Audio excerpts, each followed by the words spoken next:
Entonces, esta sesión tiene como objetivo hacer un proceso más lento para mirar cómo se mezclan el front y el back, perdón, el back y la base de datos, ¿cierto? Y cómo se puede hacer una API con esto, ¿cierto? Porque no es lo mismo tener, tener una sesión muy corta y explicar todo esto que tener una sesión donde se ve todo el proceso entre base de datos y backend, ¿cierto? Además vamos a mirar cositas muy pequeñas de la base de datos, explicación más acerca de las bases de datos relacionales que pueden ser obviadas en otros escenarios. ¿Listo? Entonces, bueno, entonces, pues nada, venga a ver.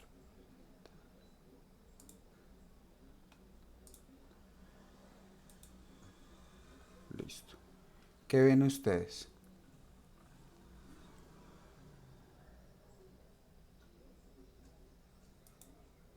Listo. Entonces, ¿cómo viene siendo la parte de la estructura de una base de datos? Entonces yo digo, tengo mi base de datos. Una forma lógica de entenderlo es como si tuviéramos una hoja de cálculo. Y en esa hoja de cálculo, pues cada tabla es una hoja, ¿cierto? Entonces yo puedo tener dos o tres tablas. Entonces la primera hoja es la tabla de usuarios. La segunda tabla de roles, por ejemplo. Bueno, no, vamos a dejarla como desconocido. Entonces en los usuarios yo voy a decir, es que siempre en la columna A va a ser el nombre. Entonces de hecho yo podría poner aquí nombre. Sí. Apellido. Nombre de usuario. Usuario, digamos. Correo. ¿Sí? Entonces, por ejemplo, el nombre. Pepito. Pérez. Pomposo. El usuario P. Pérez. Y el correo Pérez arroba latinmail.com. ¿Sí? Entonces, hasta ahí uno dice, pues normal, funciona, hace lo que tiene que hacer. En caso de que yo quisiese agregar un nuevo campo, por ejemplo, el rol, yo podría hacer rol y pongo aquí lo que haga falta, por ejemplo, admin. Bien, funciona. Pero, eh, ¿qué pasa? Supongamos que yo tengo otra tabla de, no sé, de productos. Y esa tabla de productos va a tener productos. Joder madre, estaba escribiendo en la que no. Bueno, espere, tacho. Corto esto, lo pego acá. Listo, entonces la tabla de usuarios es esta, la tabla de productos es esta. Y en los productos yo tengo nombre y descripción. Y categoría. Y yo quiero que los productos de categoría especial solamente puedan ser vistos por los usuarios de rol admin, por ejemplo. Entonces, ese tipo de cosas pueden hacer que yo tome decisiones acerca de, bueno, qué tan factible es que yo saque la tabla de roles, por ejemplo, que más bien que saque esta columna de roles como una tabla independiente. ¿Por qué? Pues porque es que va a ser más fácil yo sacar de una consulta los roles existentes de una tabla independiente que traerme todos los usuarios y sacarle, hacerle un filtro de tipo único a la a la columna de rol. Porque se puede empezar a complicar si yo pongo un filtro único, o sea, la consulta se vuelve mucho más compleja. Entonces en esos casos es más fácil hacer una nueva tabla de roles. Roles. Y en esa tabla de roles, pues ya pondríamos los campos que necesitamos.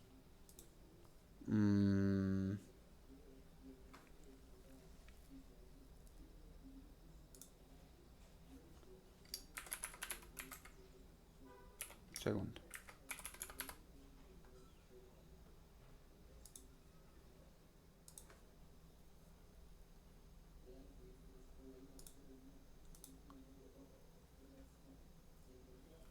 Bueno, ¿cómo vamos hasta ahora?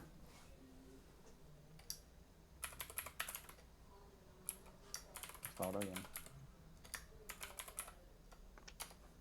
Listo. Entonces, ahí es donde uno dice, en lugar de poner el rol, yo más bien voy a poner en esta columna el identificador del rol. Pero entonces, ahí es donde decimos, bueno, no caí en cuenta y, por ejemplo, tiene que haber una columna, y espere, insertaron a la izquierda, que se llame identificador. Entonces aquí va el 1, por ejemplo. Y lo mismo en el rol. En vez de poner la cadena del rol, yo pongo el rol ID. Entonces, rol ID. Y entonces acá pongo el rol 1. Ah, bueno, pero es que en roles, pues lo mismo. Insertamos uno a la izquierda, ponemos el ID, el 1, admin, administrador de los datos, por ejemplo. ¿Sí? Entonces, esa es la razón para sacar tablas extra, y la forma de hacer la relación es esa. En lugar de guardar todos los datos de este campo ahí, por ejemplo el nombre y la descripción, ya uno dice, bueno, guardemos solamente el identificador, y el mismo número que se usa acá debe ser el mismo valor que le corresponde en la tabla relacional. ¿Hasta ahí estamos claros? Esteban, chicos. Oscar, pero entonces, cómo se relaciona la cantidad de usuarios con la cantidad de elementos en la tabla roles? O sea, no cuál es el método, sino, porque yo diría, si hay dos roles, entonces esa tabla tendría, o sea, tengo una confusión ahí en esa parte.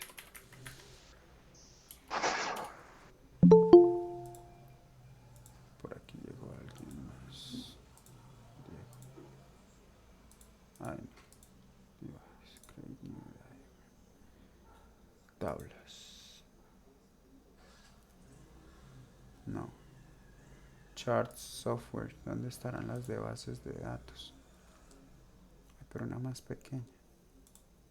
Esta. Buenas tardes. ¿Qué hubo, Dieguito? ¿Bien o Buenas no? tardes. Bien, ustedes. Bien. Listo. Entonces la pregunta que hace Jorge ahí, vamos a intentar acomodar esto de aquí. De hecho, vamos a poner esta y esta y esta.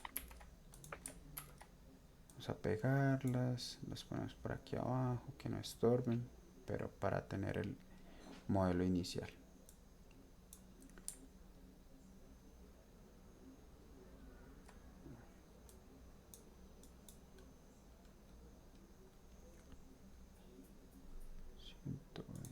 Oscar, ¿estás grabando esta sesión? Sí, estoy intentando grabarla. Yo espero que Vale. quede bien grabado. Listo. Entonces, ahí es donde uno diría, bueno, sí, muy bonita la explicación de la tabla y esto, pero eso se ve raro. Claro, entonces para eso se inventaron unos diagramas específicos que son los diagramas de bases de datos. Yo tengo la tabla de usuarios, usuarios, sí. ¿Por qué se pone en plural? Pues porque ahí no guardo un usuario, guardo muchos usuarios y tengo la tabla de roles. Entonces, ¿cómo es el meollo del asunto? Ah, bueno, yo tengo un usuario, por ejemplo. El usuario tiene que tener un nombre, un apellido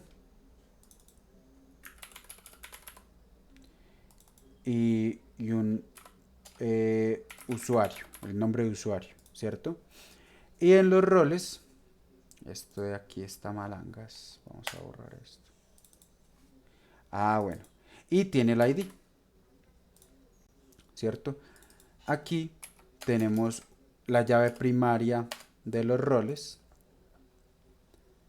que es el ID también. Y esto, ¿por qué no me crece también? Ah, ya. Entonces tiene el nombre del rol, la descripción del rol.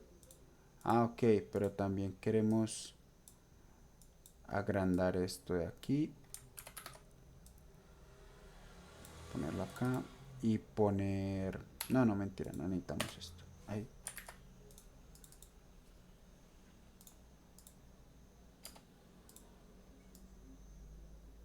Esa la necesitábamos, era aquí en la otra tabla, ¿cierto?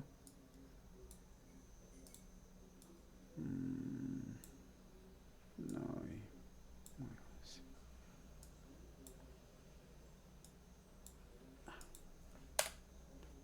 bueno, tenemos estas dos tablas. Y en la segunda tabla,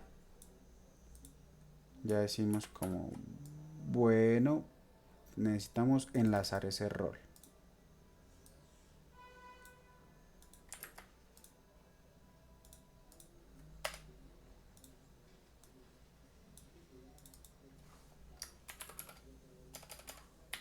Claro, pero no podemos poner el rol, entonces se pone el identificador del rol.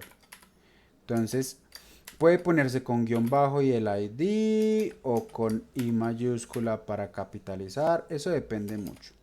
Poner rol ID. Ah, listo. Y el campo que se relaciona es este de acá. Entonces, la anotación que ellos utilizan es que buscan esto de aquí. Ay, no. De hecho, esto de acá.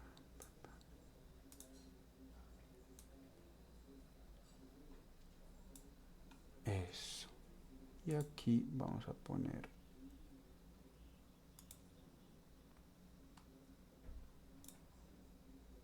no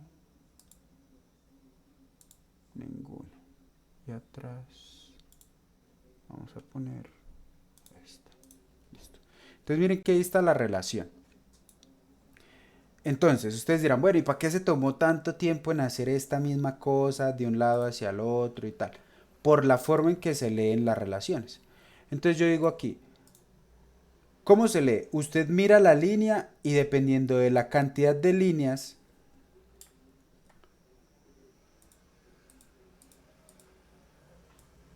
tacho, dependiendo de la cantidad de líneas que hayan en el lugar que va a leer, usted sabe si son uno o muchos. Por ejemplo, aquí hay varias líneas. Pero lo que importa es cuántas líneas toma usted al principio para leer y en cuántas líneas se parte en el destino. Entonces, por ejemplo, acá esto se leería un usuario, un solo usuario tiene un solo rol. ¿Por qué? Porque yo necesito un solo usuario de acá para que ese usuario tenga un rol. En cambio, un rol puede pertenecer a muchos. Entonces miren que cuando el destino tiene una bifurcación, eso significa que son muchos. ¿Listo? Ahí. Eh, la pregunta de Jorge. Jorge decía, bueno, no entiendo cómo se relacionan. ¿Esto responde a su pregunta o exactamente a qué se refiere? Pues seguía avanzando a ver si de pronto lo desenredo y si no, ya te comento. No, entonces vuélvame a preguntar y replantee la pregunta, porque cuando empezamos a avanzar, por eso es que no anda. Es que Yo lo que entiendo de la pregunta de Jorge es como que él piensa que si hay nada más tres roles, entonces nada más pueden haber tres usuarios, o sea, No, tres registros de usuario en la tabla de usuarios. Entonces, No, como que tres elementos y eh, entonces la tabla rol ID llama, por ejemplo, rol 1, rol 2 y rol 3.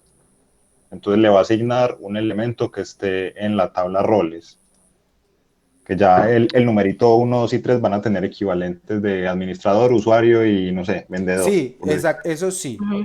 Si usted dice que usted va a poner en la tabla de usuarios un número 10, por ejemplo, ese 10 ya tiene que existir acá en algún lugar que digan 10. Ah, es que el 10 es un Es que usuario normal.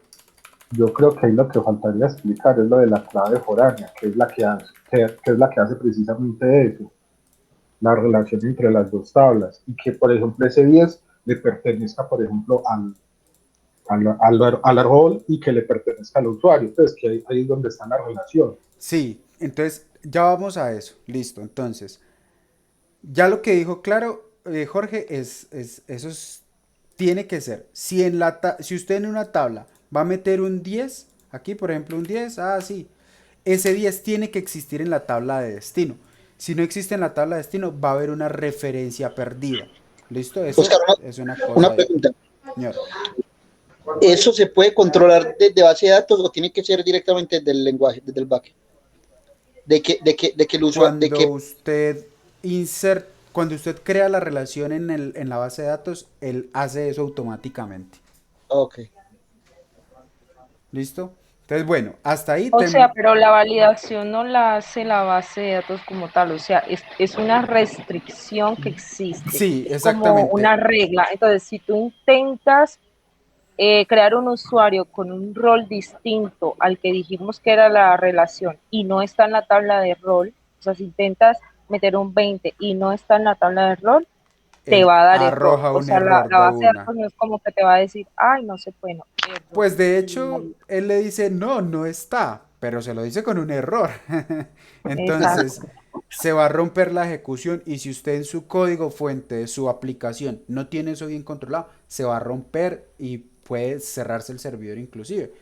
Y pues obviamente se va a morir la aplicación y eso es algo que no queremos. Entonces, por eso hay que ser cuidadosos con esa parte. ¿Listo? Bien. Ahora vamos a lo siguiente y es, ya sabemos que tenemos un usuario y unos roles. Entonces, supongamos que un usuario puede hacer unas compras. Entonces vamos a hacer una tabla de compras. Copiamos esto, pegamos, lo vamos a mover por acá. De hecho, lo vamos a poner por aquí para que se vea bien bonito. ¿Por qué es así? ¿Por qué no se ajusta súper dinámicamente?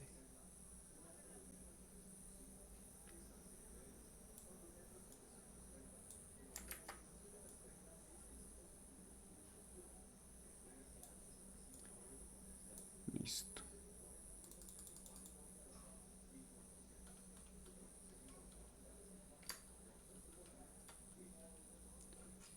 Entonces vamos a poner la tabla de productos. Claro, yo tengo un producto, ese producto pues tiene un identificador, ¿cierto? Eso ya está claro. De hecho, vamos a escribirlo acá directamente, productos. Entonces, insertaron a la izquierda, ID, entonces nombre, descripción, categoría, podemos poner categorías. Esto de hecho vamos a quitarlo para que no estorbe. Precio, ya, con eso es suficiente. Pero entonces aquí es donde se pone interesante la cosa. Cuando yo tengo un producto, ese producto tiene su nombre, su descripción y su precio. Yo puedo decir, bueno, ¿cómo debería ser? Bueno, eso tiene que relacionarse así.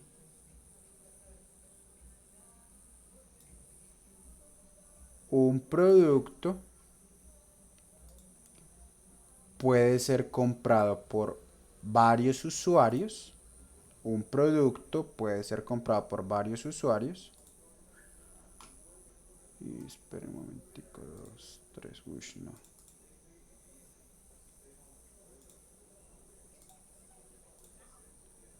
Un producto puede ser comprado por varios usuarios y un usuario puede comprar varios productos, ¿sí? Y entonces ahí es donde uno dice, bueno, pero yo ¿cómo haría eso? Porque con la relación que tenemos aquí tendría que meter un producto ID y hacer muchos productos ID, de hecho, y poner un usuario ID y muchos usuarios también, entonces sería difícil. Entonces ahí es donde aparecen las tablas intermedias, o la junction table o la tabla de unión. La tabla de unión es una tabla que contiene información de ambos lados para poder poner esto. Entonces aquí vamos a copiar. ¿Dónde está esto? Está aquí, me gusta. Entonces esa tabla aparece y se posa como en el medio de las otras dos tablas. Pero qué cosa con esto, hombre.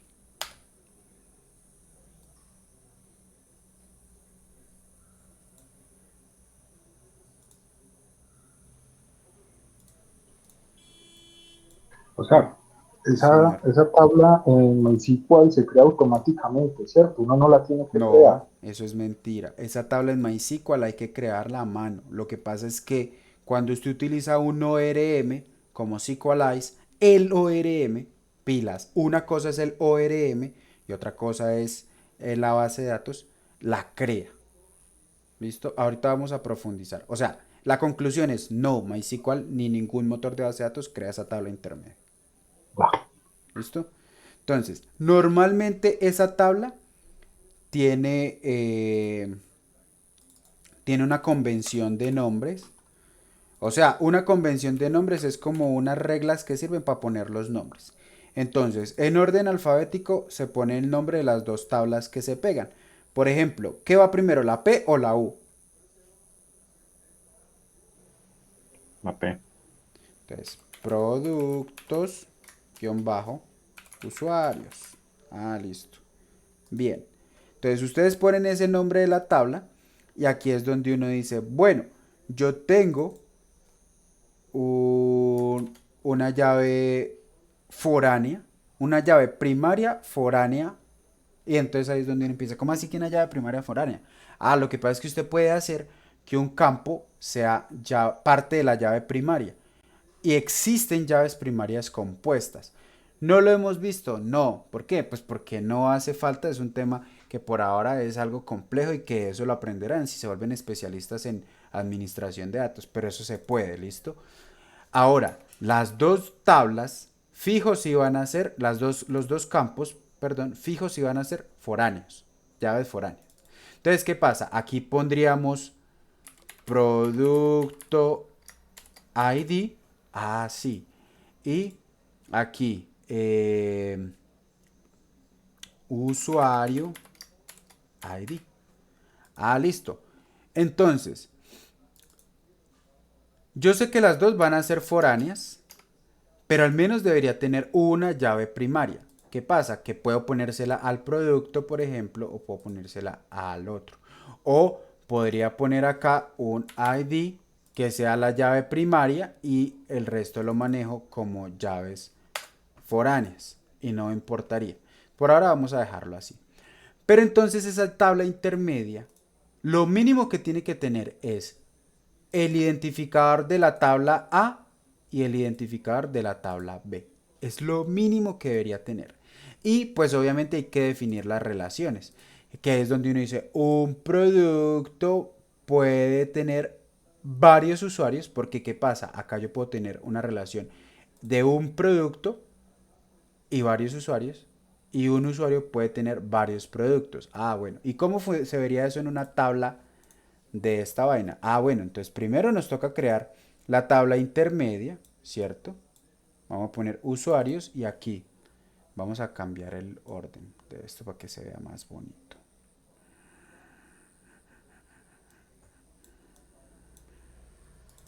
Entonces, la tabla productos-usuarios que tiene, ah, listo, tiene un usuario-id y un bueno, voy a ponerlo en mayúscula.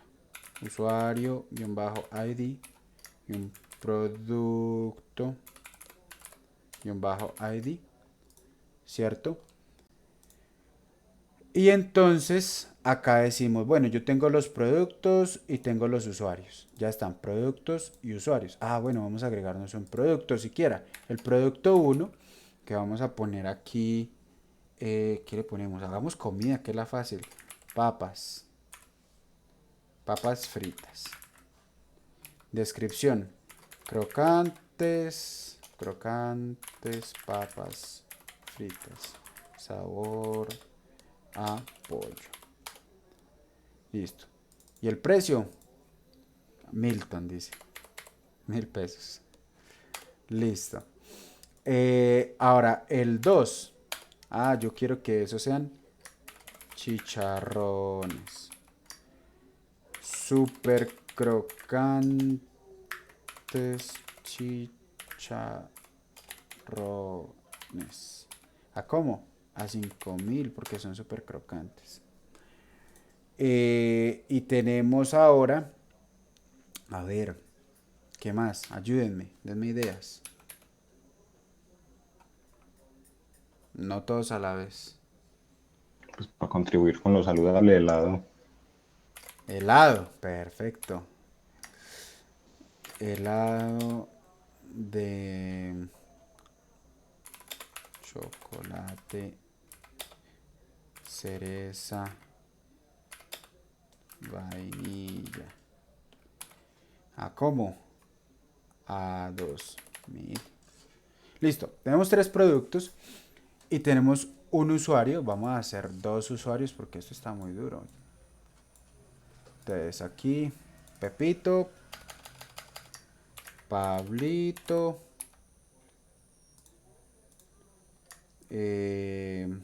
Pablito Pérez. Y aquí, Mariana Rodríguez. Listo, y los nombres de usuarios, Pa Pérez. Y aquí, M Rodríguez. Y dejemos este que no está. Listo. Y el rol, pues, usuario normal. Todos son usuarios normales. Y aquí ponemos 2 y 3. Listo. Como es un identificador, pilas, porque es un identificador, el identificador es único. No se puede repetir. Listo, eso ya estamos bien con eso. ¿Qué pasa? Este también es un identificador, pero sí se puede repetir porque es que no es el identificador de esta fila, es un identificador de una llave foránea, de una llave en otra tabla, ¿cierto? Entonces por eso ahí sí se puede repetir. Entonces aquí están los identificadores. Y lo mismo en los productos, pues tenemos los identificadores que son únicos y no se pueden repetir. Óscar, o sea que de la tabla de usuarios, así tal cual está en este momento, yo podría decir que hay 10 tipos de roles diferentes, solo que todos son tipo 10.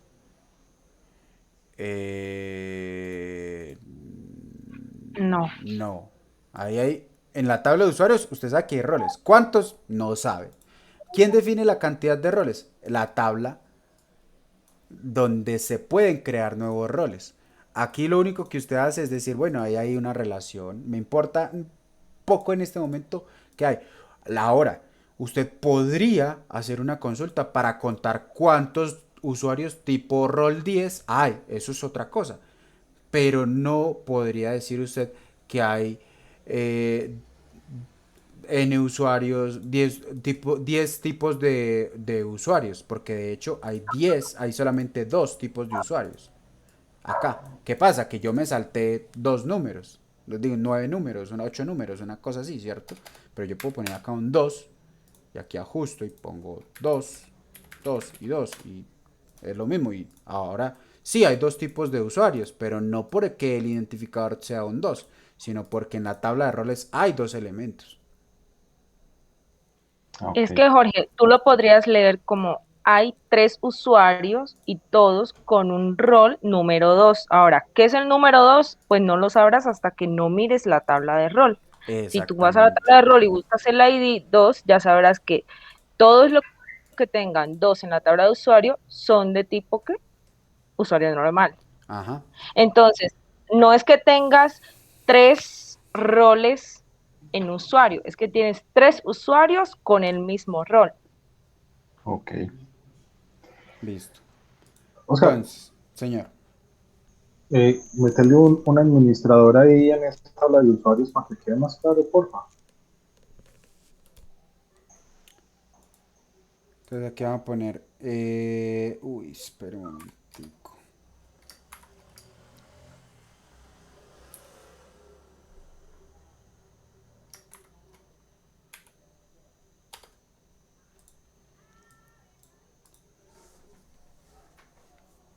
Eso. Entonces, nombre, admin. Apellido, admin. Usuario, admin. Correo, admin@admin.com. Role ID, 1.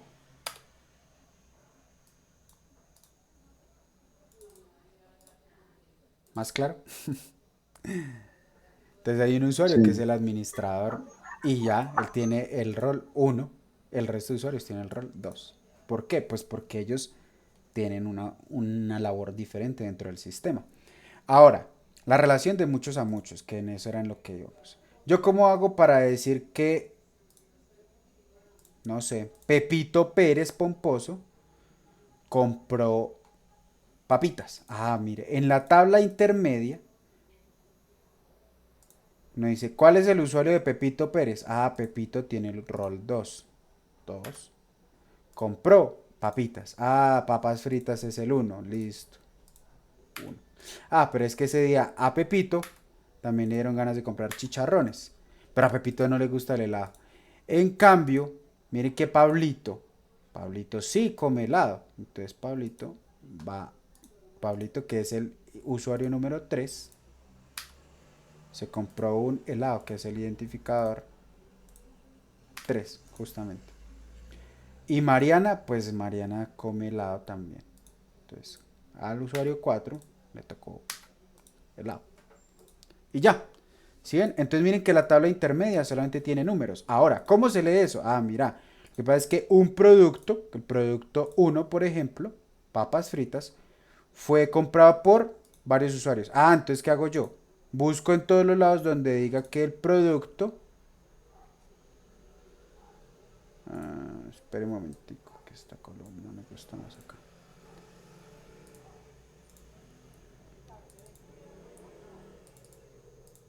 El producto 1 fue comprado por el usuario 2, pero ningún otro usuario compró el producto 1. Ah, ok, listo. Ahora, el producto 2, chicharrones. El producto 2 fue comprado por el usuario 2. Ah, qué bueno. Y el producto 3, fue comprado por dos usuarios diferentes. ¿Sí? Ahora, ¿qué pasa? Que esta tabla también podría ser una tabla de ventas. Por ejemplo, uno puede poner aquí una relación extra para mirar. Ah, es que yo necesito otra tabla. La tabla de ventas. Oscar, no sé si me estaría adelantando mucho con la pregunta que voy a hacer, pero si uno hace una consulta, la consulta se la hace a esa tabla de productos usuarios o a cada una de las tablas. Si yo, por ejemplo, quiero saber los productos que compró un usuario. Ahí es donde uno dice, bueno, entonces, por qué la gente se inventó un motor de bases de datos y por qué más bien no hacemos hojas de cálculo? Que eso como que es una maravilla, ame. Vea lo fácil que es. Ah, pues porque es que la hoja de cálculo es como difícil, porque si yo necesito contar los usuarios, me toca venir, montar un filtro acá, y eso hacer un poco de maraumas. Se puede, sí se puede, pero es más difícil.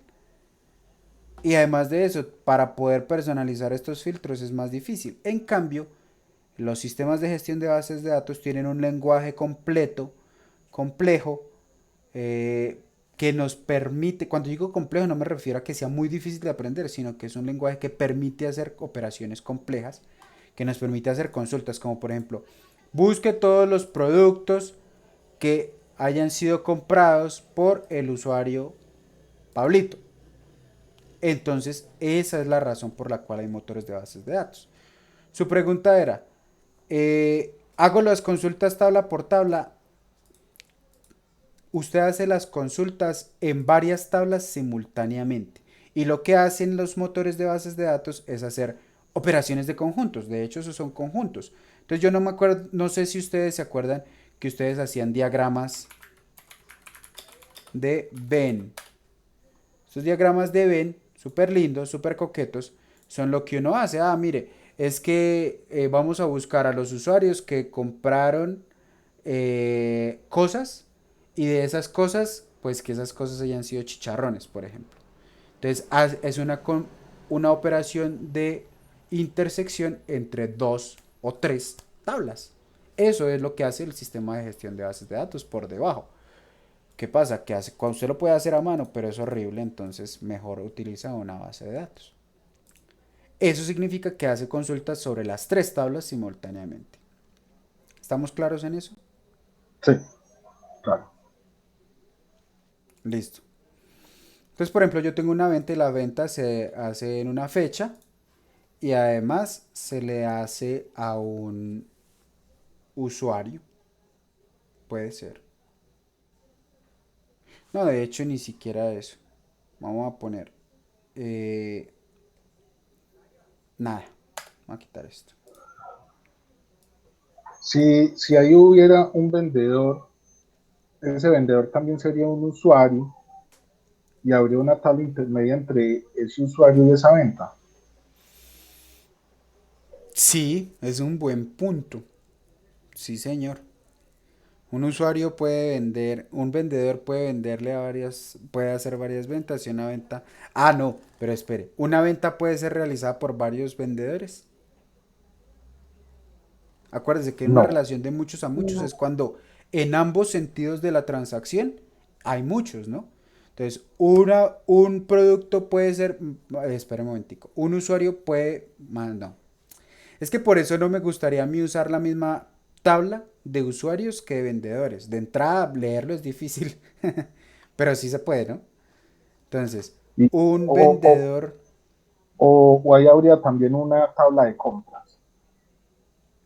pero bueno, Pero es ¿usted que a mí por me qué se parece que la confunde tabla tanto con eso de tabla de compras y tabla de ventas? Una compra y una venta a la hora del té son la es misma lo pendejada. mismo. Es lo mismo. Transacción, vamos a llamarlo transacción.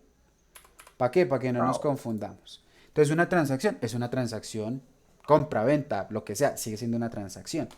Entonces, ¿quién la hace? Un Que- usuario, por ejemplo. Señora. quiero explicarle una cosita. Por ejemplo, la tabla producto usuario podría ser también la tabla de transacción si se le agrega la fecha, por ejemplo, porque allá tendríamos el producto que fue comprado, el usuario que fue comprado y la fecha. Ahora, si quisiéramos agregar un usuario tipo vendedor, como indica Esteban, eso no habría problema porque nosotros tendríamos aquí en la tabla de usuarios el vendedor y se podría agregar también en la tabla producto usuario un campo vendedor. ¿Y qué iría ahí? Pues el ID de el usuario que sea tipo vendedor. Claro, Entonces exactamente. entrarían La cosa es que todas, ahí todas habrían las... dos relaciones diferentes. Lo que dices es cierto. Lo que pasa es que es como por darles la claridad acerca de, bueno, se pueden hacer en dos tablas o en tres tablas o, bueno, se puede hacerlo en dos tablas, ¿cierto? Que es lo que yo iba a hacer. Entonces usted dice, ah, bueno, una transacción puede ser realizada por un vendedor y un vendedor puede hacer varias transacciones. Entonces, por ejemplo, acá yo digo, bueno, hay una relación entre esta tabla, un usuario, un vendedor, más bien. Un usuario tipo vendedor puede hacer varias transacciones y una transacción puede ser realizada por un usuario, ¿sí? Ahora, está la otra relación, donde yo podría decir, pongamos otra llave foránea arriba. Pero lo que dice Jayka es cierto, es más esfuerzo. Más fácil sería mover la fecha para acá, ¿cierto? Y se harían dos relaciones de, pues dos, sí, dos relaciones entre estas dos tablas, ¿cierto?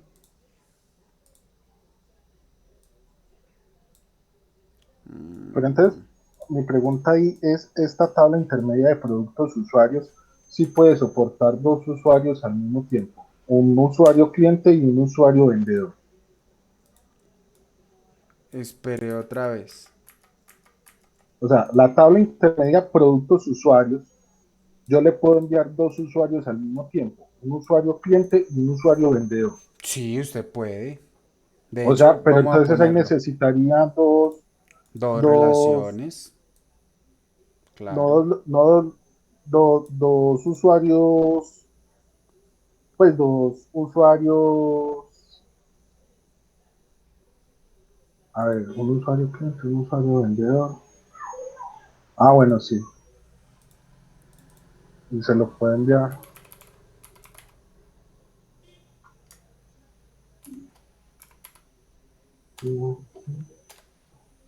Con dos identificadores diferentes, ¿cierto? Claro. Sí, claro. Igual también se podría tener otra tabla de vendedores y pues no creo que pase nada. O sea, Sí, también se no, podría. pues ahí no va a haber diferencia en eso. La cosa es que,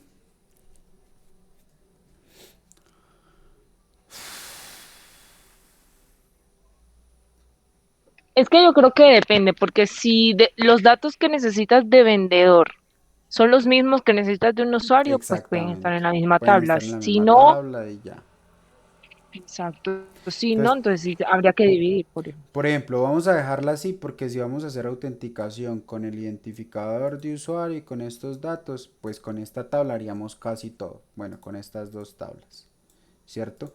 En cambio, si ponemos una tabla de vendedores, los vendedores tendrían que autenticarse de una forma diferente y eso es un caso de uso diferente. Entonces, se pone más complicada la cosa. Pero así se puede hacer y no debería haber problema. ¿Listo? Sí. ¿Es más claro, Esteban? Entonces, ¿cómo viene siendo eso? Ah, mire, es que hay un tipo de usuario 3 que es vendedor. Vende cosas. Entonces, un usuario, por ejemplo, el usuario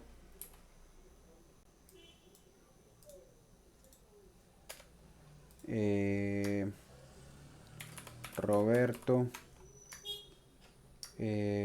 Márquez, que él es R. Márquez y él es Robe Mques, arroba eh, aol.com. Él es un usuario tipo 3 y ya. Entonces, acá por ejemplo yo pondría un campo que es vendedor ID. ¿Qué le pasó a esto?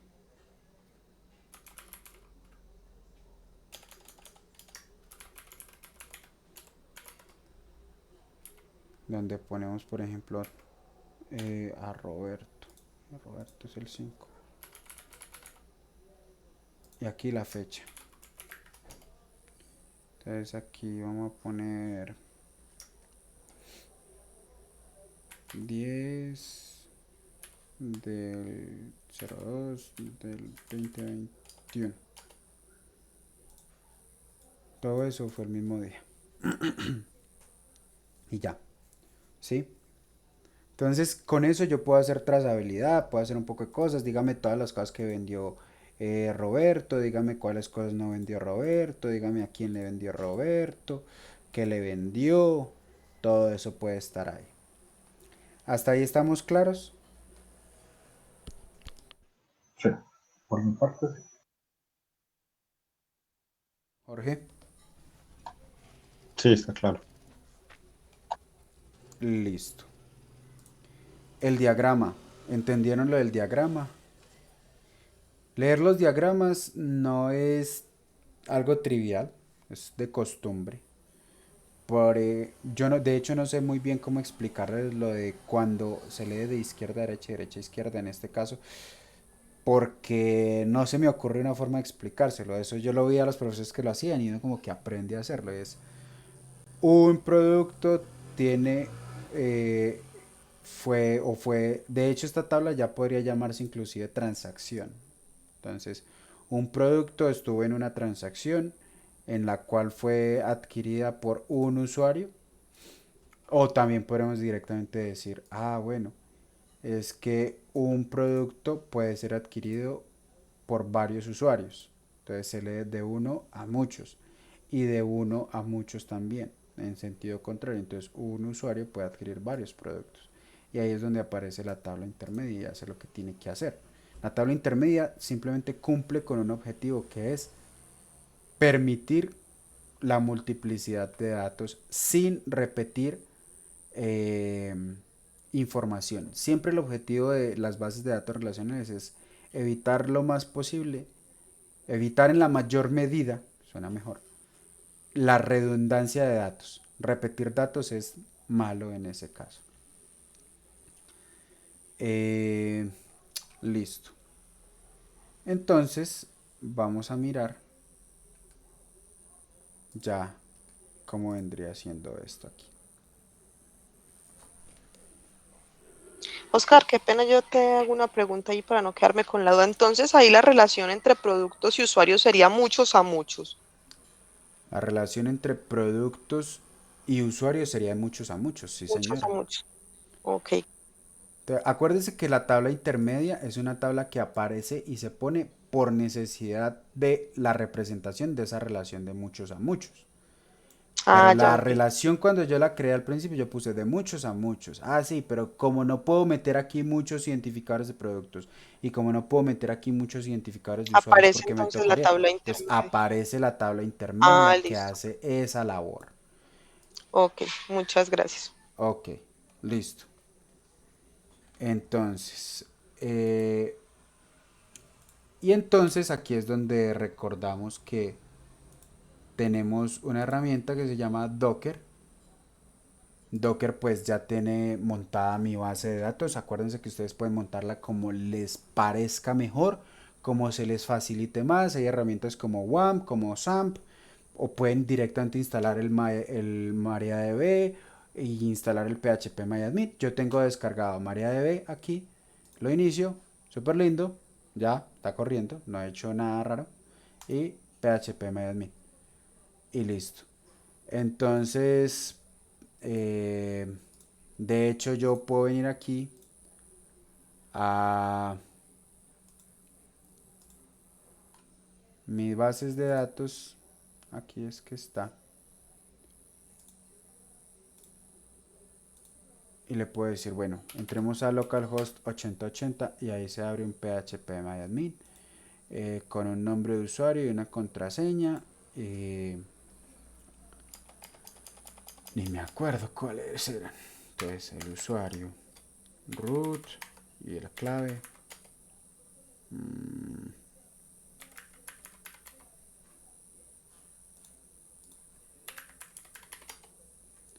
Listo. Entonces, acá yo puedo crear tablas, varias tablas, por ejemplo, perdón, varias bases de datos. Aquí en la sección de bases de datos puedo crear cuentas. Entonces, por ejemplo, hay una que se llama Granada, que ya ni me acuerdo la clave. Y listo. Entonces vamos a crear de hecho otra nueva cuenta. La cuenta, a ver, eh, sample user. Y la clave, vamos a poner una clave fácil, a ver. Clave fácil. 1, 2, 3. Clave fácil 1, 2, 3. Vamos a escribirla aquí. Clave fácil 1, 2, 3. Ahí para que no sea difícil. Listo. Entonces me pregunta cosas acerca de cómo deseo hacer la autenticación o si quiero generar un password. Además de eso me permite crear una base de datos con el mismo nombre y darle privilegios. Entonces vamos a hacer esto. y listo. No vamos a darle permisos a nada más porque no es usuario administrador, no va a hacer nada raro, solamente va a tener privilegios sobre la base de datos que vamos a crear para ese usuario. Y go. Entonces, él crea el nuevo usuario, el usuario existe y además de eso aparece una tabla, una base de datos a este lado, ¿cierto? Que se llama sample user, nada más. ¿Listo? Entonces, miren que en la parte de mis bases de datos aparece esa base de datos sample user y yo puedo crear tablas ahí. Esa parte ya se ha hecho. De hecho, ustedes podrían mirar tutoriales completos acerca de cómo hacer esto. Entonces vamos a mirar la parte de MySQL, pero desde Node.js. ¿Listo? Listo. En este punto, pues tendremos que empezar con el proyecto. Del proyecto ya sabemos cómo es la cosa más o menos. Abrimos una terminal. Eh, ¿Esto dónde es que está metido? Development, JavaScript, tutorías, backend 1. Eso. Entonces, inicializamos el proyecto. Después de inicializar el proyecto, pues ponemos, instalamos los paquetes que necesitamos. npm install sequelize y aquí express y mariadb, ¿cierto? Él toma un momentico ahí en instalar. Creamos las carpetas source, por ejemplo, y acá vamos a crear una nueva carpeta que se llame database. Vamos a crear aquí adentro otra que se llame middlewares y ya, vamos a crear un archivo que sea el archivo principal .js. En database, aparte de eso, vamos a crear una nueva carpeta que se llame models. Ahí vamos a poner los modelos y vamos a crear un archivo que se llame index.js. Como ustedes saben, Node.js les pide hacer, o bueno, tiene una convención y es que cuando ustedes tengan una carpeta y quieren poder decir impórteme esa carpeta, pues una carpeta no tiene código JavaScript.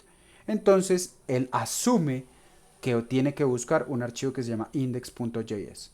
Entonces ahorita van a ver que yo le voy a decir importe database y va a funcionar sin problema, ¿cierto?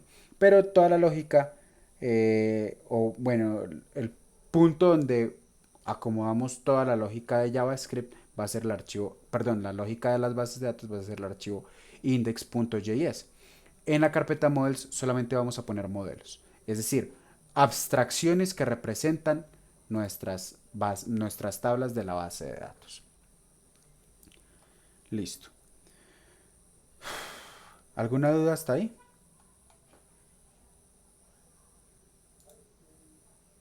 No. Listo. Aparte de eso, vamos a crear otra carpeta que se llame ah,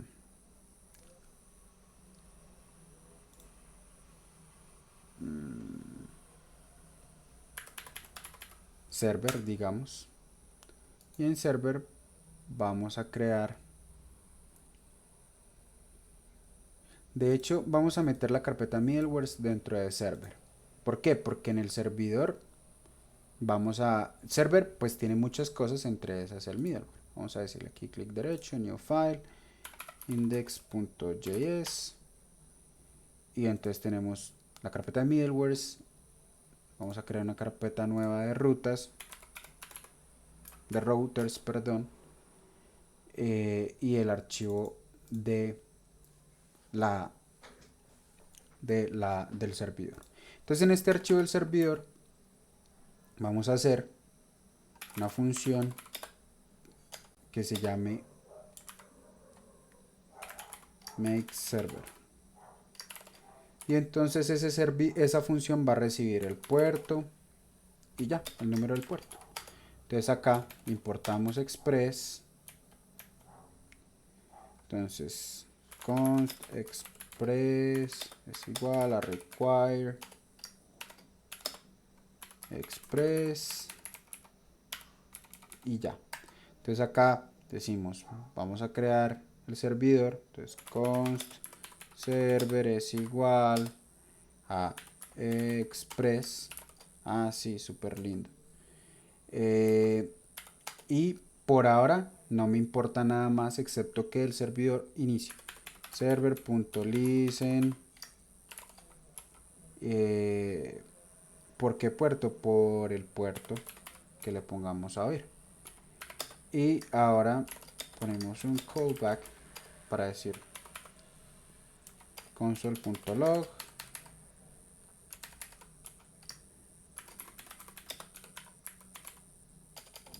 server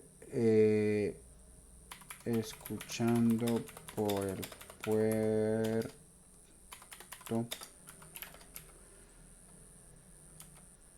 port y ya.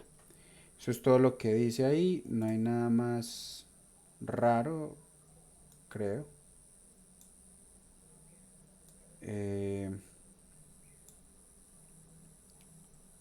¿Tienen alguna duda hasta el momento?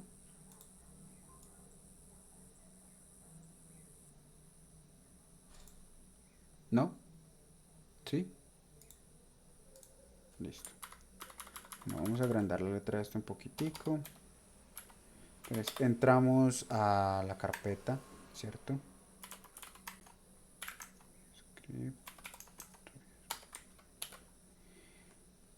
Ahora vamos a hacer una prueba aquí, bueno, un ajuste en el package.json para iniciar.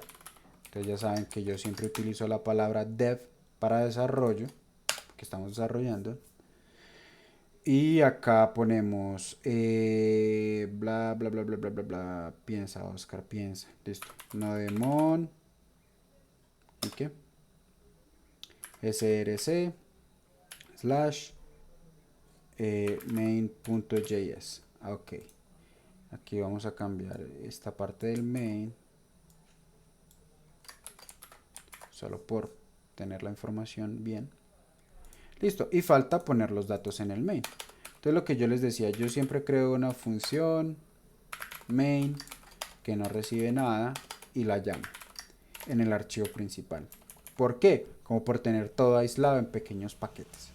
Traten de hacer siempre todo en funciones, eso ayuda mucho. Uno muchas veces cree que no es necesario, pero ayuda muchísimo tener todo separado en funciones. Listo. Entonces aquí pues vamos a poner la función para crear el servidor. Entonces vamos a poner make, no, ¿cómo se llamaba? Make server. Ah, bueno, falta exportar la función acá. Entonces vamos a poner module.exports es igual a un objeto. Y aquí ponemos make server. Listo. Entonces ustedes dirán, bueno, ¿y por qué no estamos usando la nueva sintaxis de JavaScript? Primero, porque ya estamos familiarizados con esta sintaxis, ¿cierto? Sin embargo, si pueden aprender a usar la otra, háganlo. Es muy importante. Segundo, eso demanda un setup mayor o usar una versión de Node que puede presentar problemas. Entonces, prefiero no hacerlo por ahora. ¿Listo? Entonces aquí ponemos make server. Él automáticamente importa lo que tiene que importar y solamente tengo que pasarle el puerto 3000. Ah, sí, pero es que yo no quiero hardcodear eso. Entonces vamos a instalar otro paquete que se llama .env. Se instala, importamos el paquete .env. Entonces ponemos require ay caramba .env y aquí const .env es igual a esto de acá, punto y coma. Y entonces antes de hacer cualquier cosa, primero llamamos .env.config. Cuando eso pasa, él lee todas las variables de entorno y con eso saca la información que necesita en un objeto que se llama process.env. ¿sí? Entonces aquí yo voy a crear un archivo que se llame .env. Entonces, esta librería, además de leer las variables de entorno, o sea, las variables que ustedes ponen en su sistema, también busca lo que hay en el archivo .env. Y aquí vamos a poner datos importantes, por ejemplo, server port igual 3000. Ah, qué divino. Entonces, copiamos esto y acá ponemos process.env server port. Listo. Y vamos a ver si arranca. Entonces aquí ponemos node, npm run dev. Y él empieza con node money, boom, se rompió. Ah, claro, es que esto no existe, esa variable no existe. Debería haberse puesto punto server port, así sí. Entonces ya él arrancó el servidor y se ve que aquí dice escuchando por el puerto 3000, ¿cierto?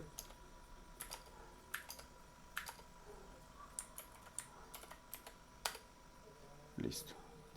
Entonces, ¿cómo probamos que sí funciona en el puerto 3000? Ah, bueno, vamos a mirar acá. Localhost 3000. Listo, ahí están dando. A partir de este punto hay muchas cosas que se van a hacer muy rápido, ¿sí? Para que no se asusten, para que no se estresen, para que tengan en cuenta que hay cosas que son más de backend que de bases de datos y que por eso se pasan rápido. Entonces, tengan eso en cuenta. ¿Listo? Ahí están dando el servidor, se pone el servidor, está la configuración. Después de eso, vamos a mirar que yo necesito otros datos importantes. Por ejemplo, los datos de la base de datos. Entonces, database port, que por defecto en MySQL o en MariaDB es 3306. Database host, que es localhost en este caso. Database username, que ya no me acuerdo cuál es sample-user.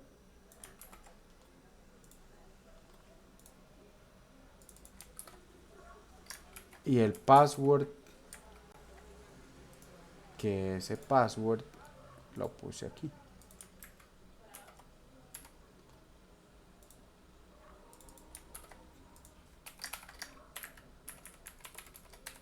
Password. Listo. Entonces ya tenemos, digamos que los datos. Ah, bueno, falta una cosa. Database.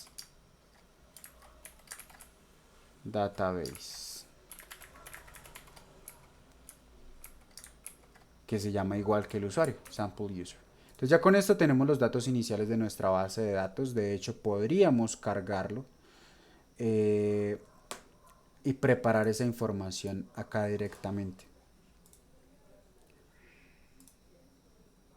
Entonces, vamos a crear una ruta,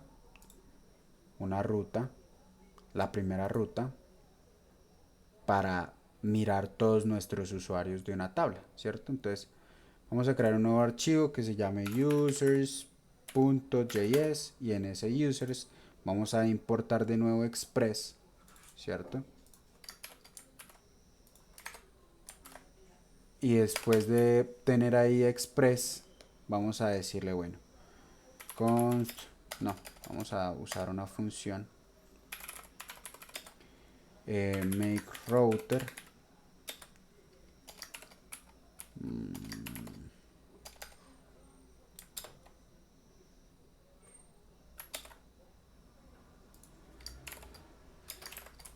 y entonces a ese make router pues no va a recibir nada por ahora. Entonces aquí vamos a poner const router es igual a express.router y va a retornar ese router. Listo. Y acá en el medio vamos a poner. Ahora,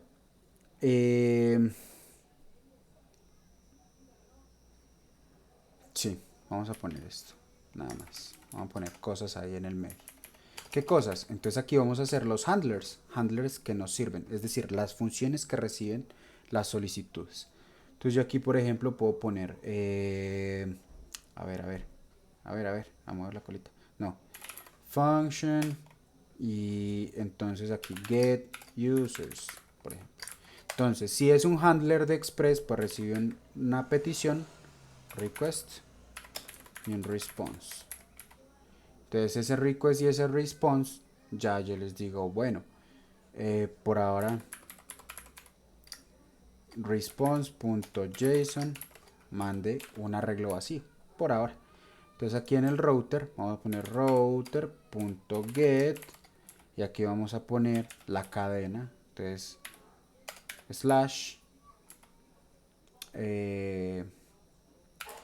users, no, de hecho pues no, vamos a poner solamente get. Entonces para el get ponemos la función get users. No necesitamos middlewares todavía de validación ni nada, pero bueno, y guardamos esto. Ahora, dentro de mi servidor, ya ahora sí yo voy a decir, bueno, importemos todos esos middlewares. ¿Cómo lo hacemos? Ah, bueno. Entonces, de hecho, tengo el server, server.use, y aquí le voy a poner que use para todas las rutas que sean API v1 users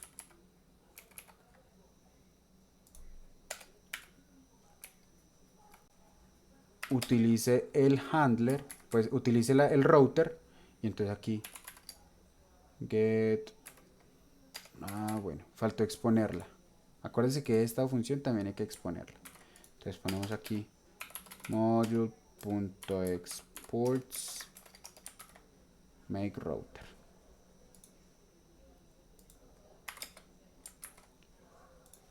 Coma, acá ponemos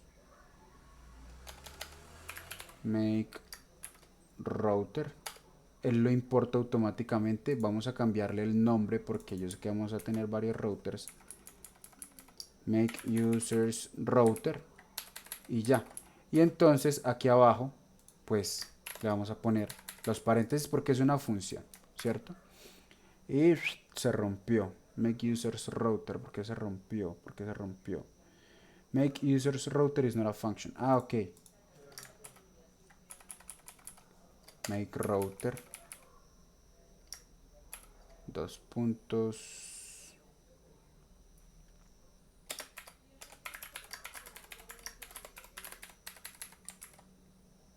Listo. Entonces ahí lo que hice fue utilizar pues las ventajas de ECMAScript 6, 7, 8, bueno, 2015, no sé, las últimas versiones que me permiten hacer Object Destructoring. Pero cuando yo pongo estos dos puntos algo, él crea un alias. Ese alias es muy útil porque no tiene que llamarse exactamente igual a como se llamaba antes, ¿cierto? Entonces ahí sale el Make Users Router. Bien, y entonces eso significa que si yo hago una petición al endpoint slash API slash v1 slash users, él me entrega un objeto vacío. ¿Listo? Bien. Entonces, vamos ahora sí a lo interesante, a lo rico, que es la base de datos. Entonces, para la base de datos, yo vengo aquí a mi archivo de base de datos. Primero debería inicializar la base de datos, crear el objeto de la base de datos. Entonces, para eso vamos a importar. No, esto no me puede ir acá, perdón. Const sequelize con S mayúscula es igual a require sequelize. Entonces, vamos a crear una función init database y esa función init database pues va a recibir los datos de la base de datos. Vamos a poner aquí db-info. Eso es todo. Y entonces, con esto yo voy a decirle, bueno, vamos a extraer estos datos. Entonces vamos a usar de nuevo destructuring. Entonces db-info. Y vamos a utilizar estas variables de acá.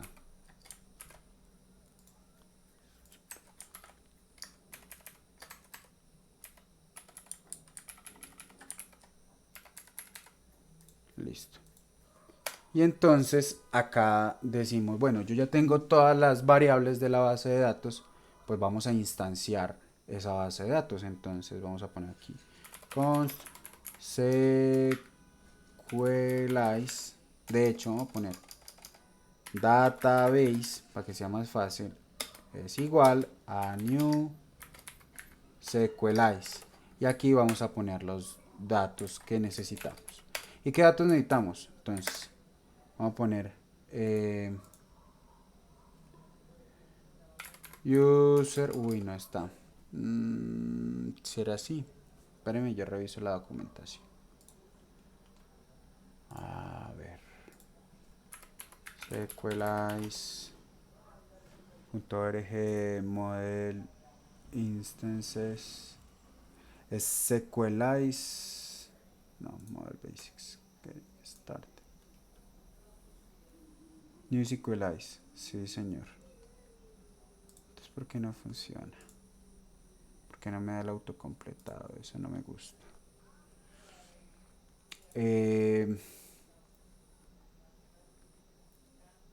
New sequelize. Pues pongamos username. Database. Username.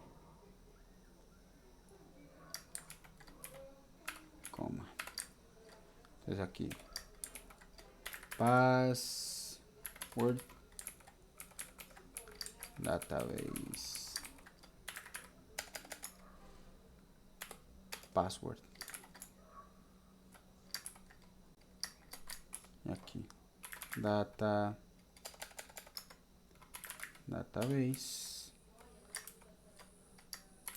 Database. Y aquí. Host. Database. Host. Y port. Database.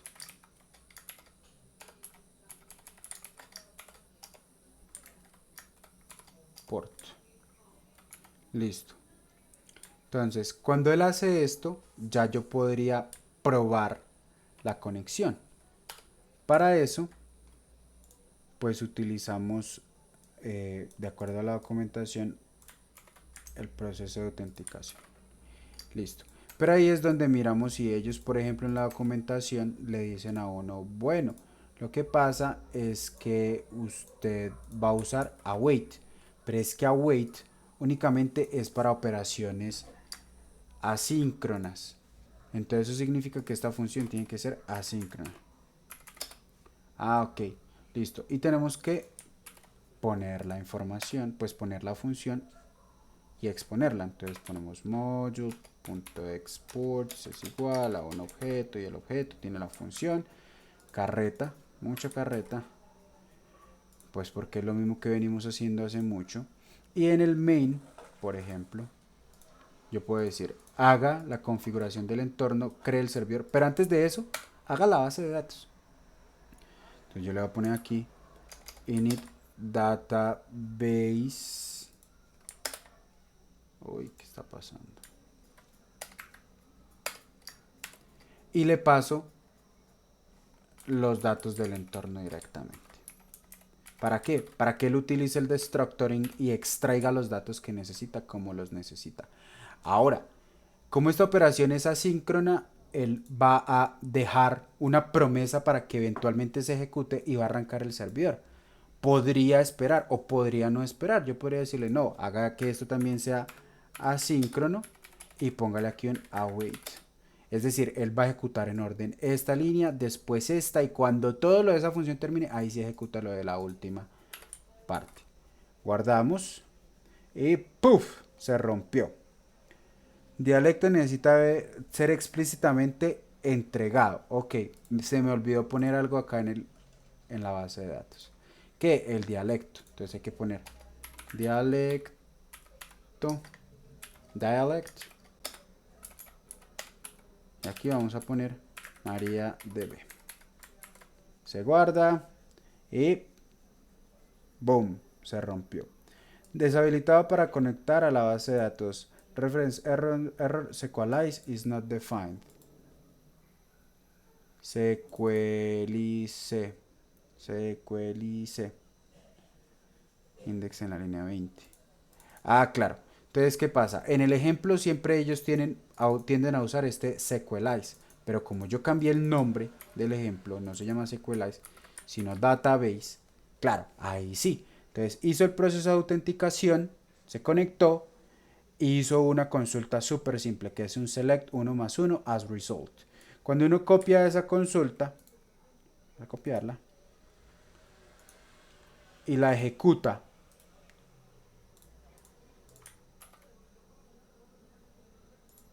él solamente entregó un 2.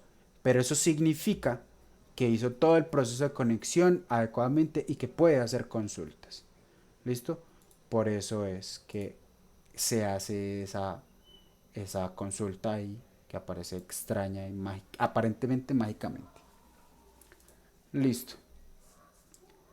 Entonces, cuando uno empieza a desarrollar esto, uno dice, bueno, muy bonito lo de la base de datos, pero necesitamos los modelos.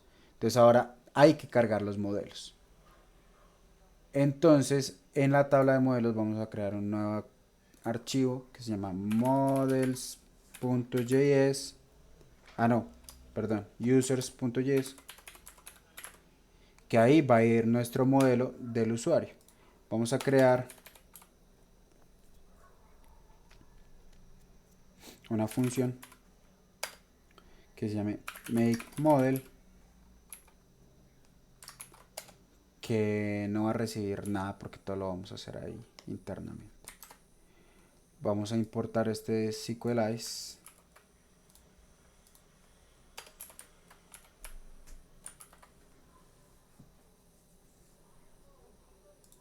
y vamos a poner un modelo, ¿cierto? Entonces pueden mirar la documentación, pues nadie les está diciendo que tienen que aprenderse al pie de la letra todo lo que les dicen, pues al menos no, uno se lo aprende, sí, uno se lo aprende, pero después de tiempo de trabajar con las herramientas. Entonces no se preocupen si no se lo aprenden de primerazo. Hay muchas cosas que yo copio y pego por simplicidad, pero pues lo ideal es que también ustedes adquieran esa habilidad para trabajar con, con la herramienta, ¿no? Entonces, miren que aquí él utiliza un objeto SQLize. Ya habíamos dicho que yo le puse un nombre diferente, entonces database. Entonces aquí le voy a poner database. Entonces yo le estoy diciendo a la base de datos que defina un nuevo modelo que se llama user. Ah, sí. Pero yo quiero ese, bueno, ese nuevo modelo se va a llamar user, pero va a estar usando la tabla users. ¿Por qué? Pues porque para entender la multiplicidad de los elementos, o sea, para entender que no se guarda un usuario, se guardan muchos usuarios. Entonces eso tiene un nombre. Venga, a ver.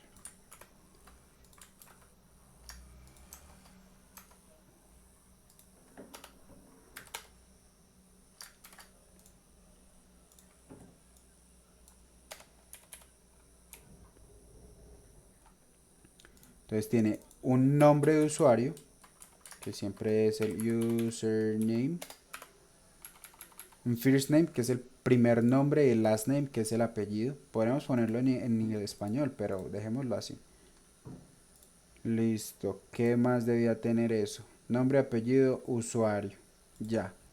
Entonces, bueno, pongámosle, no, el password luego. Entonces, pongamos estos datos. Muy bonito. Pero falta retornarlos aquí. Entonces, vamos a retornar esto. Listo. Ahora, igual, dentro del objeto database quedan definidos esos modelos para que lo tengan en cuenta. De hecho, eso es lo que había en la última línea del ejemplo del SQLize. Él dice, don programa, haga un console log donde usted compare el modelo que acabamos de crear con el modelo user dentro de la base de datos. ¿Sí? Miren la diferencia. Este SQLize es con S mayúscula y el SQLize que aparecía en el ejemplo era con S minúscula. Por eso yo sé a dónde cambiar database o SQLize por database. ¿Listo? Porque ese lo estoy poniendo yo. Lo estoy acomodando yo del nombre personalizado que le puse. Listo.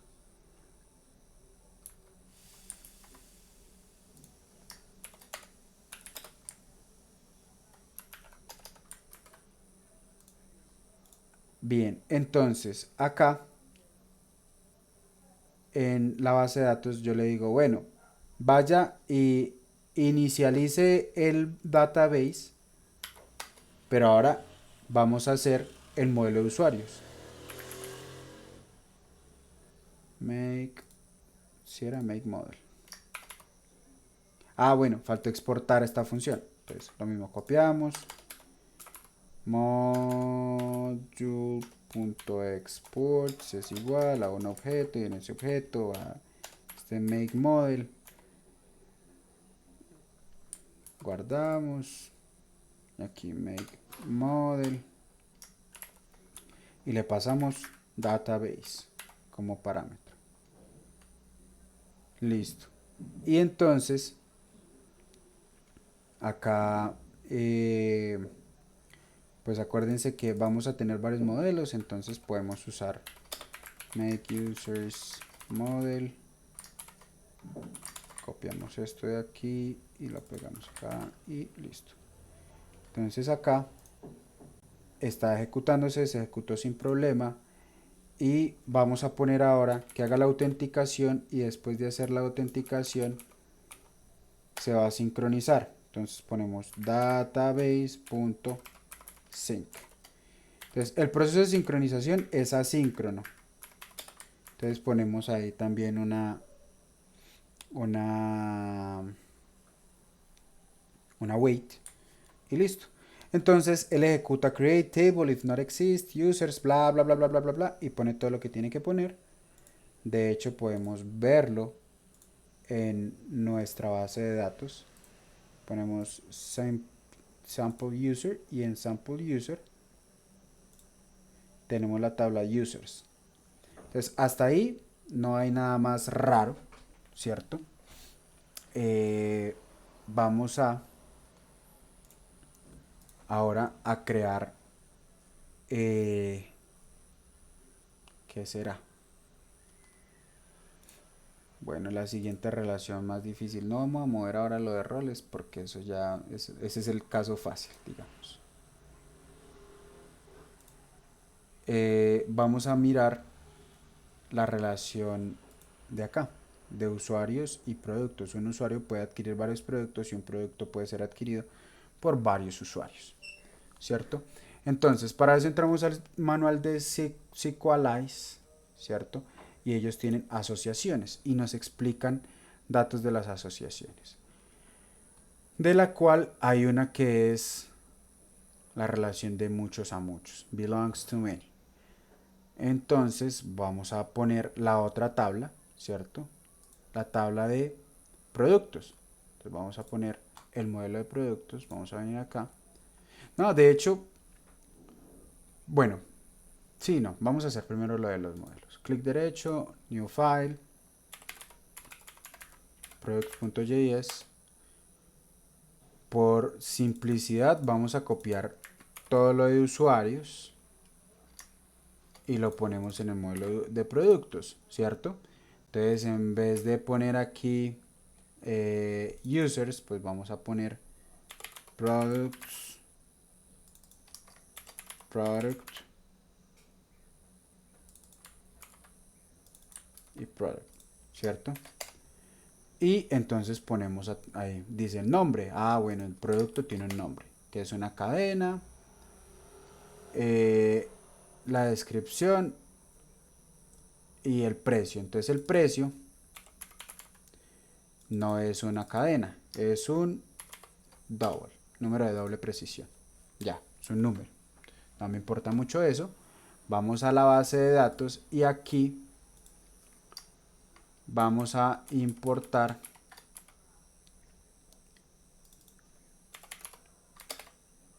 pro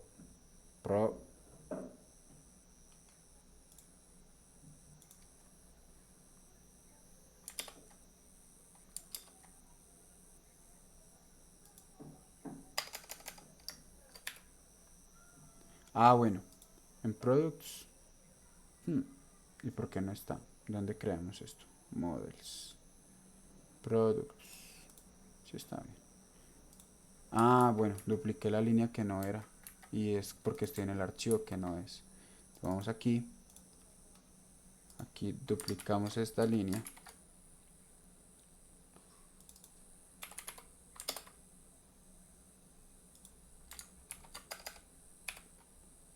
Products. Y aquí en vez de poner make users model, ponemos make products model. Copiamos esto. Y lo pegamos aquí abajo. Le pasamos como argumento la instancia a la base de datos, guardamos y listo. Él ya debería haber creado esas dos tablas. Entonces si pasamos acá, vemos que tenemos la tabla de productos y la tabla de usuarios. O sea, ya existe. Bien, ahora vamos a mirar la relación. ¿Y cómo se hace la relación? Pues hay que mirar la documentación. La documentación dice cómo debería hacerse y explica cada uno de los casos. Entonces, relaciones de uno a uno, filosofía, el objetivo, la implementación, les explican la misma teoría que hay detrás, ¿cierto? Pero cómo se utiliza con el ORM. Recuerden que este SQLize es una herramienta de mapeo objeto relacional. Vamos a ver qué dice Wikipedia al respecto.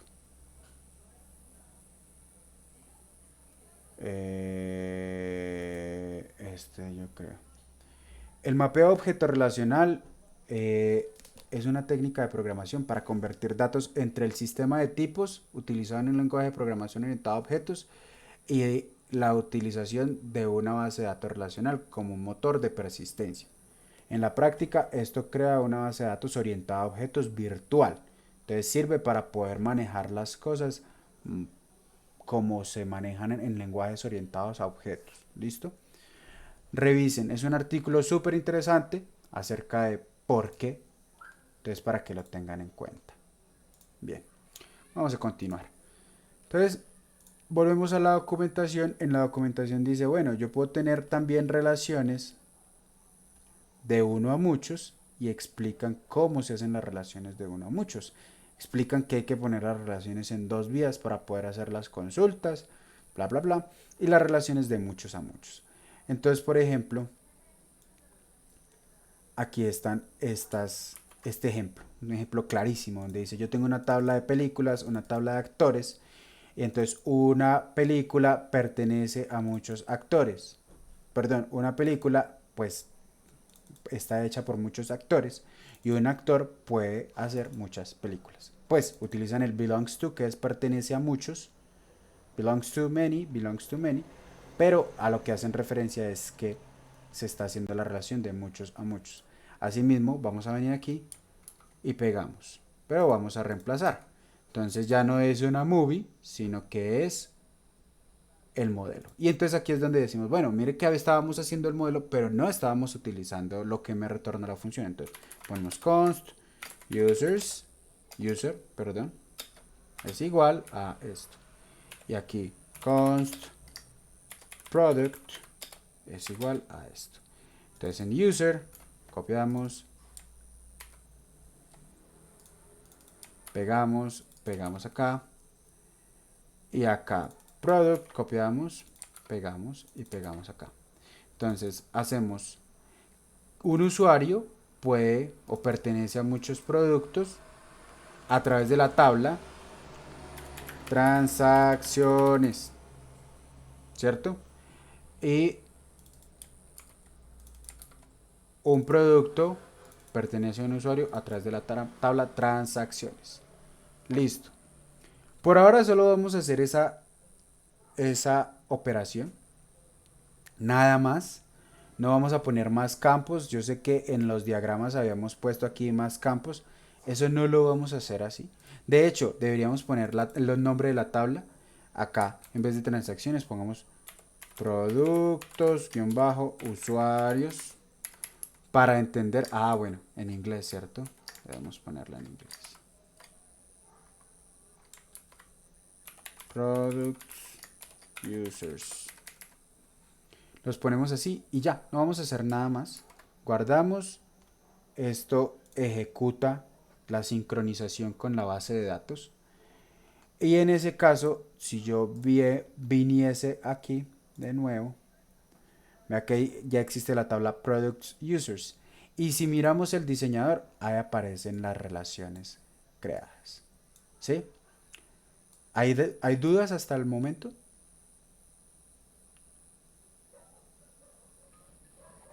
Óscar, o sea que lo que acabaste de hacer involucra modelos por debajo para poder crear su propia tabla. Porque ¿Cómo así? No entiendo. mira que en principio utilizaste modelos para hacer la creación de productos y para... Sí, claro. Entonces, de las cosas interesantes que tenemos acá, es en la documentación dicen, bueno, de hecho, vamos a ir hasta arriba, que eso dice aquí arriba.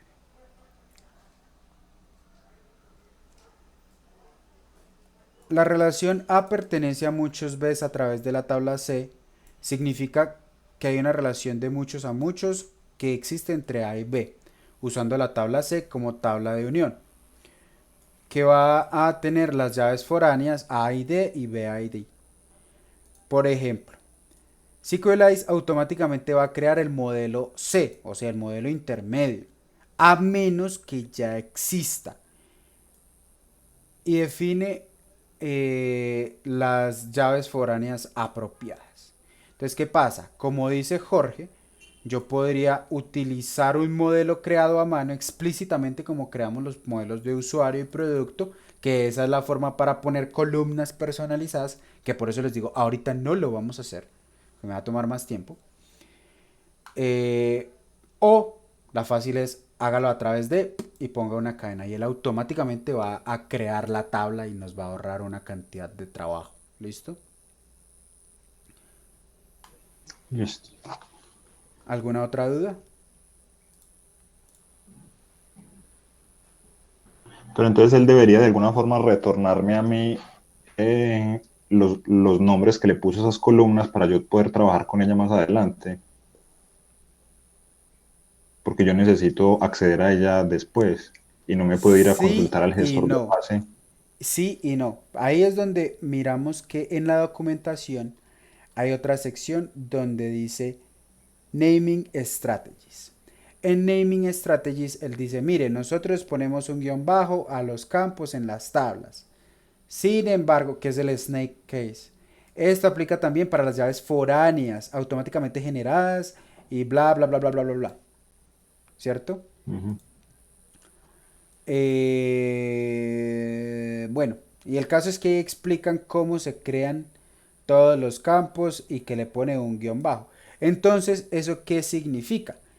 Que si usted tiene dos tablas, ¿dónde están?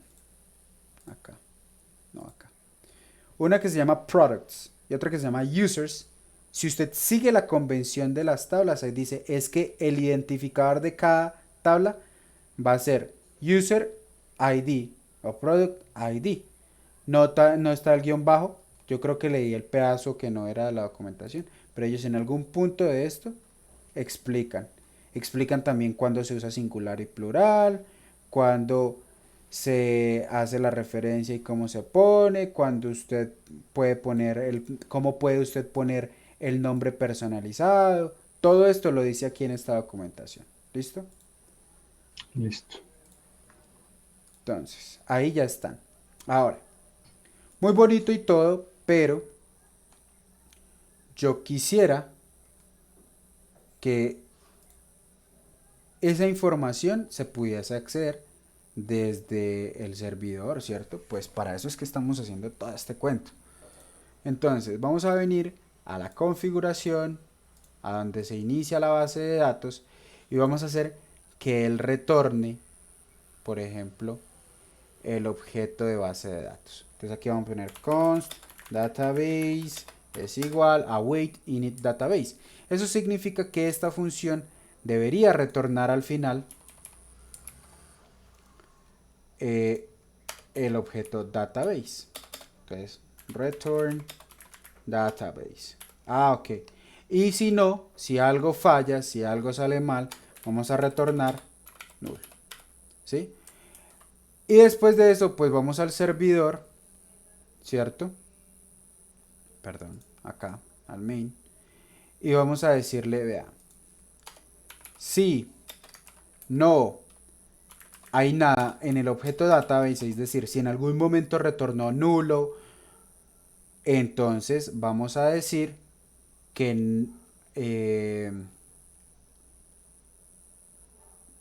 no, de hecho, vamos a ponerlo así más fácil. Si la base de datos se creó bien, ¿cierto? Entonces ahora sí, cree el servidor. Y le vamos a pasar no solamente el puerto, sino que también le vamos a pasar el objeto de base de datos. Ah, listo. Entonces ahora sí vamos a mirar el server. Y ese server pues recibe el puerto y va a recibir el database. Y ese database va a ser usado por los routers. Entonces mire que yo estoy pasando la información de un lugar del sistema a otro. Eso eventualmente ustedes aprenderán a usar patrones de diseño que permiten evitar este poco de cosas. Hay una cosa que se llama inyección de dependencias y hay motores de inyección de dependencias para evitar pasar esa información de un lugar a otro. Ahora, con fines académicos les estoy mostrando cómo se hace para que no pierdan el flujo de la información. Sin embargo, cuando empiecen a usar patrones de diseño avanzado, esto no va a ser tan necesario. Simplemente le dicen desde su función, deme tal dato y él lo va a buscar, lo va a entregar de la forma adecuada. Entonces, les queda de tarea buscar qué es inyección de dependencias. ¿Listo? Entonces, ahora, make users router, pues es el router de los usuarios. Entonces, vamos a venir al router de los usuarios y es una función que recibe el database. Ah, sí, muy bonito. Y aquí él obtiene esta función de getRouters. Vamos a hacer algo muy sucio, de hecho. Vamos a crear una constante que se llame environment, que va a tener, pues es un objeto que va a tener datos del entorno. ¿Como cuáles? Ah, pues como la base de datos. Entonces aquí vamos a poner database, null. Y entonces acá cuando él llega a este punto yo le voy a decir, por favor don entorno, guarde en el objeto database el database que me pasaron, que ya está inicializado, que ya tiene toda la información que yo necesito. Súper, guardado. Entonces, eso significa que aquí yo ya puedo decir, bueno, vamos a hacer una consulta fácil, una consulta simple, que es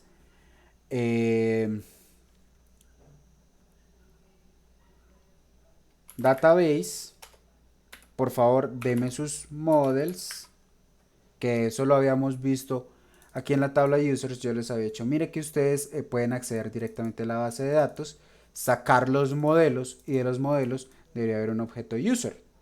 Ah, sí, súper lindo. Entonces vamos a decirle que saque el modelo usuarios. No, con mayúscula. Ay.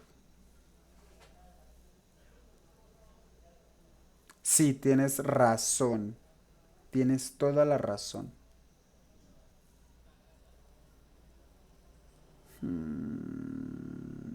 Bueno, vamos a hacer un console log. Tienes toda la razón, porque yo rompí todas las convenciones de nombres que él tenía. Entonces, ¿qué vamos a hacer? Pues vamos a retornar. Vamos a hacer un console.log para saber cuál es el nombre del modelo que hay ahí. ¿Cierto? De los modelos que hay ahí. Entonces, pasamos a la página web. De nuevo hacemos la consulta y database is not defined. Database, claro, porque la database está en environment.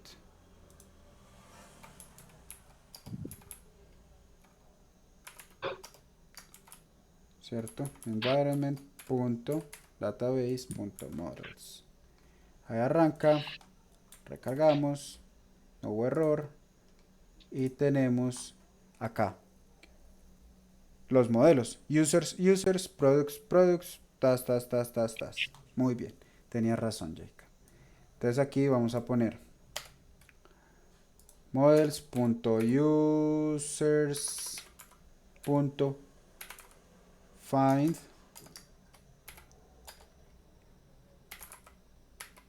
all, deme todos los objetos que cumplan con el filtro que no vamos a poner ahí, pero esto vamos a ponerlo asíncrono. Entonces async, y aquí vamos a poner const data es igual a wait, y aquí vamos a retornar data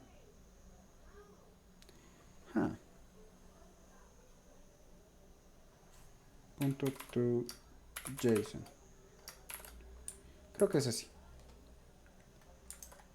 Entonces aquí vamos a recargar y listo. App crashed, waiting for file change before bla. Algo se rompió. Claro, data es un objeto, es un arreglo, y el arreglo no tiene la función toJSON. Entonces pues vamos a decirle solamente que retorne data, a ver qué da, ¿cierto? Y listo, no se rompió, ahí funcionó. Eso significa que él automáticamente convirtió todo a JSON, solo hace el response. Y acá pues vamos a insertar un usuario para probar que toda esa maravilla sí es verdad. Entramos a la tabla de usuarios, insertar, y aquí vamos a poner el ID, no le pongamos nada, el username, vamos a poner admin, el first name admin, last name admin, creado ya, actualizado ya, y go. Y si recargamos, ahí está. Listo. Ahora, ¿cómo se hacen consultas de los datos de muchos a muchos? Bueno, vamos a insertar ahora un producto. ¿Por qué no me deja insertar aquí más fácil? Qué triste. ¿O será que yo no sé usar eso? Vamos a crear un producto. Entonces, vamos a poner papas fritas. Y name y first name. No le cambié el nombre a la columna. Qué triste. Pero vamos a dejarlo así. Debe ser descripción. Entonces, crocantes, papas fritas sin mucho aire. El sueño de todos los que consumen productos. Precio. Entonces vamos a ponerle a 1000, a Milton. Acá, 26 y go. Y de nuevo, miramos en la base de datos y en la tabla intermedia, ahí podemos hacer la inserción, donde vamos a decir, bueno, usted creó o va a crear un dato, un registro donde yo voy a poner que el administrador compró papas fritas, ¿cierto? Ahí están esos datos relacionados y pues sí, muy lindo. ¿Cómo hago yo para traer también los productos o esos productos? Miren que yo aquí estoy haciendo la actualización y no me trae nada de esos productos. Entonces, ahí es donde aparecen las estrategias de búsqueda, digamos. Y es que el ORM te permite traer datos relacionados directamente. Entonces podemos poner aquí incluya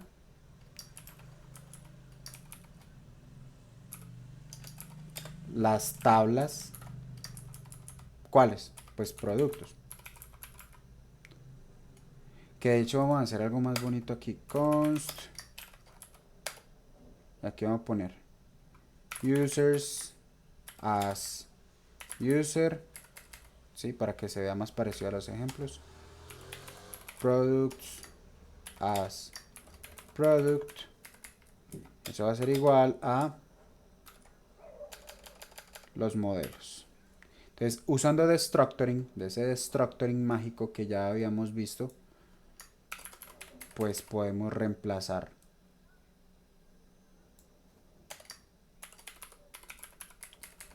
y hacer esto. Guardamos y recargamos. Entonces, si yo tuviese un plugin bueno aquí para ver,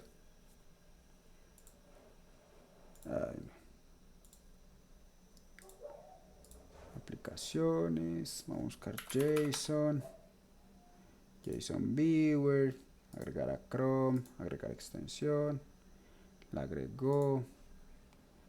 Entonces miren que acá yo recargo y él me trae el identificador, el nombre de usuario, bla, bla, bla, bla, bla, y los productos asociados a ese usuario. ¿Cierto? Entonces, como el usuario 1 compró papas fritas, pues ya yo puedo decir que él trae eso. ¿Cómo hizo eso? Lo hizo automáticamente agregando la relación. A esto se le llama eager loading. No es lazy loading. Entonces ellos aquí hablan en la parte de las consultas, creo. Bueno, Advanced Association Concepts. Entonces dicen, el eager loading, bueno, como se me mencionó brevemente en la guía de asociaciones, eager loading es el acto de hacer consultas que traen o incluyen muchos modelos simultáneamente. Modelos asociados unos entre otros, que es referente o es lo mismo que hacer una consulta con uno o más joins. Cuando esto es hecho, esta asociación de modelos puede ser agregada por Sequelize de acuerdo a los nombres apropiados. Bueno, algo así. No me voy a poner a traducir exactamente. Y automáticamente crea los campos que son retornados en los objetos. Y y aquí muestra. Entonces, si usted tiene una tabla user, él define ese modelo, tiene una tabla de tareas y tiene una tabla herramienta, ¿cierto? Y crea las relaciones, ¿cierto? Entonces un usuario tiene muchas herramientas a través de la tabla de instrumentos. Entonces cuando se hace la consulta de las tareas, él incluye el usuario. ¿Qué pasa? Que uno puede incluir varias cosas. Cuando se incluyen varias cosas, pues se pone un arreglo. Yo estoy acostumbrado a poner el arreglo, pero si es solamente una cosa, pueden poner directamente el modelo que se necesita. Entonces aquí hacen un console log y extrae los datos de donde viene la relación. Entonces por eso es que aquí veíamos que en los productos él trae un arreglo con todos los productos asociados. Si ingresáramos un nuevo producto, vamos a ver.